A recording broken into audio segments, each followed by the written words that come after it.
भगवान है कि नहीं? अच्छा बताओ, वेद किसके लिए है? भगवान है ये समझाने कि भगवान नहीं है ये समझाने? जवाब दो। 18 पुराण किसके लिए हैं? भगवान है ये समझाने या भगवान नहीं है ये समझाने? बोलिए। 6 शास्त्र किसके लिए हैं? रामायण, वाल्मीकि रामायण अथवा तुलसीदास जी की रामायण क्या समझाती है? भगवान है अथवा नहीं है? कोई भी ग्रंथ एक ऐसा है हिंदू सनातन धर्म में जहां यह बताया जाता हो कि भगवान नहीं है, सिखाया जाता हो भगवान नहीं है, पढ़ाया जाता हो भगवान नहीं है, एक भी ग्रंथ है क्या? जवाब दो। इसके बावजूद भी हमारा दिमाग कहां जाता है? बोले भगवान नहीं है। इतने वेद, इतने पुराण, इतने शास्त्र, इतने ऋषि मुनियों की तपस्या का फल, ये सब होने के बावजूद भी हमारा दिमाग रात दिन इसमें लगता है कि भगवान नहीं है। इस दिमाग को संसार में लगाओ और संसार में लगाकर ये बताओ कि यहां भगवान है कि नहीं है। एक बहुत बड़ा राजा था, उसका एक प्रश्न था, और प्रश्न ये था कि कोई मुझे बताए भगवान है या नहीं, और है तो क्या करता है? पहले तो ये प्रूफ करो कि भगवान है, और फिर ये प्रूफ करो है तो क्या करता है।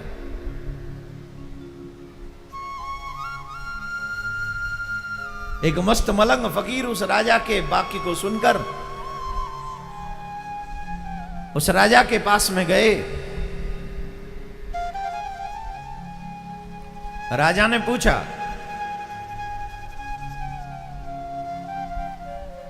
कहो महात्मा जी क्या भगवान है? महात्मा जी ने कहा हां भगवान है। बोले हम ऐसे नहीं मानेंगे, हमें प्रूफ करके बताओ कि भगवान है। बोले हम बता देंगे, पहले एक काम करो, एक दूध का कटोरा लाओ, हम दूध पिएंगे और फिर बाद में बताएंगे। राजा ने कहा महात्मा जी के लिए दूध का कटोरा लाया जाए। एक कटोरा आया दूध से भरा हुआ, बड़े ध्यान से सुनना। एक कटोरा आया दूध से भरा हुआ, पूरा भरा हुआ था।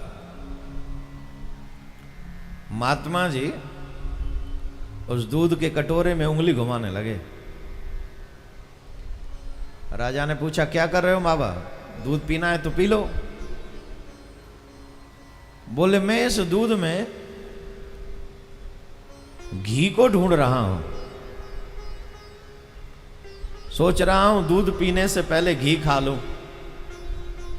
तो इस दूध में से घी निकालना चाह रहा हूं, ढूंढ रहा हूं पर मिल नहीं रहा। राजा बोले बाबा पागल हो गए हो क्या? ऐसे थोड़ी निकलेगा घी इसमें से। बोले तो कैसे निकलेगा? पहले ये दूध गर्म करना पड़ेगा, इसमें थोड़ा पानी मिलाना पड़ेगा, फिर खौलाना पड़ेगा, फिर ठंडा करना पड़ेगा, फिर दही जमाना पड़ेगा, फिर इसका मंथन करना होगा, फिर माखन निकालना होगा, उसके बाद फिर अग्नि में जलाना होगा, उसके बाद इसमें से घी प्राप्त होगा।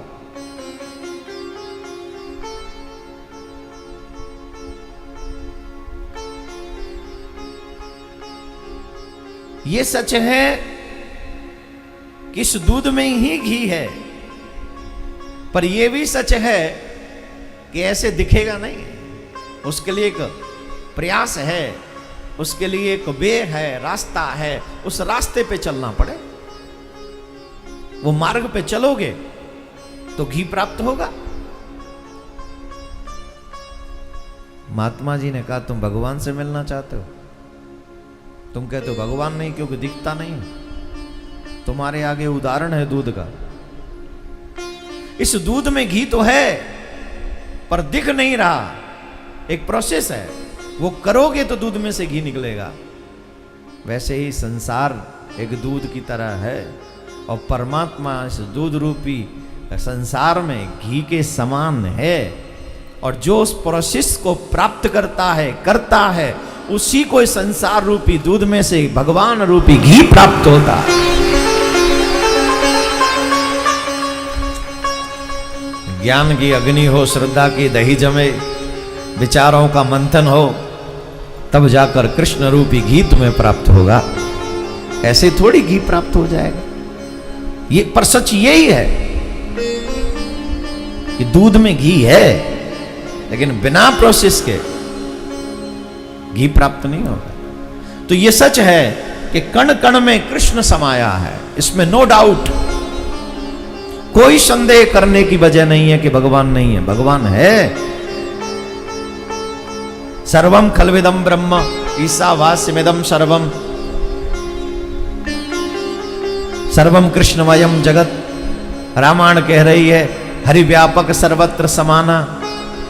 वल्लभाचार्य जी कह रहे हैं सर्वम कृष्णमयम जगत, गॉड इज एवरीवेयर। इंग्लिश के ज्ञानी भी कहते हैं गॉड इज एवरीवेयर, भगवान हर जगह है। लेकिन मिलता किसको है? जो उस प्रोसेस को करता है। बिना प्रोसेस के भगवान की प्राप्ति नहीं होती। बोले प्रोसेस क्या है? बोले ज्ञान, जो ज्ञान को चाहते हैं उनके लिए ज्ञान मार्ग है, जो वैराग्य को चाहते हैं उनके लिए त्याग मार्ग है, और जो ईश्वर को साकार रूप में प्यार करते हैं उनके लिए भक्ति मार्ग है। और कल काल में सबसे सरल प्रोसेस जो है वो भक्ति मार्ग का ही है। किए जा तू जग में भलाई का काम।